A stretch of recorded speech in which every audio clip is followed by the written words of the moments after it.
is Nick Romano, and I'm a student at UNLV taking this class here at CSN. It's much easier to take it online, definitely.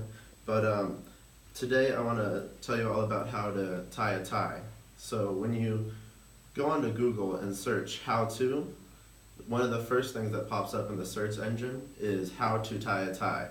And this fact shows that a majority of the world still doesn't know how to tie a tie correctly, or they have to rely on a Google search to tie their tie. So today I want to teach you all how to actually do this correctly, and maybe next time you don't have to look it up online.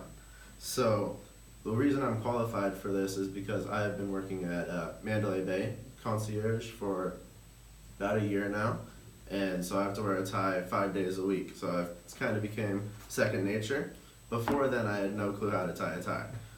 So ties are great for formal occasions, and they're also a necessity for businesses like me, where you have to deal with guests or customers on a daily basis. So moving on to the actual knot here, I want to teach you guys how to tie a pretty simple knot. It's called the Windsor knot. It was actually named after the Duke of Windsor. He's one of the most famous tie wearers of all time. And so it was named after him because his tie was actually wide and symmetrical like this one looks. But what's funny is it's actually not this actual knot.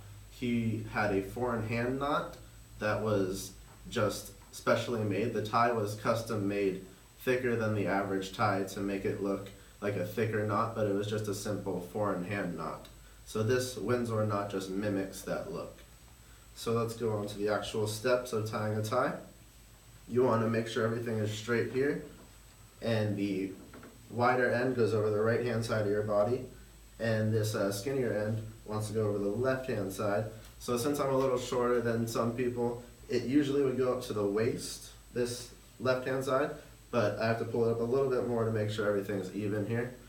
But the first step after that is taking this wide end over the left end here, and you want to make sure everything stays smooth and you hold everything in place here. Then you want to take this wide end back behind the actual tie knot and back to its original side to make sure it's facing backwards here. Then here's where it gets a little bit tricky. You want to bring this up towards your face, and then in the neck loop right here, bring it down and through the neck loop, still facing backwards, and down to the right.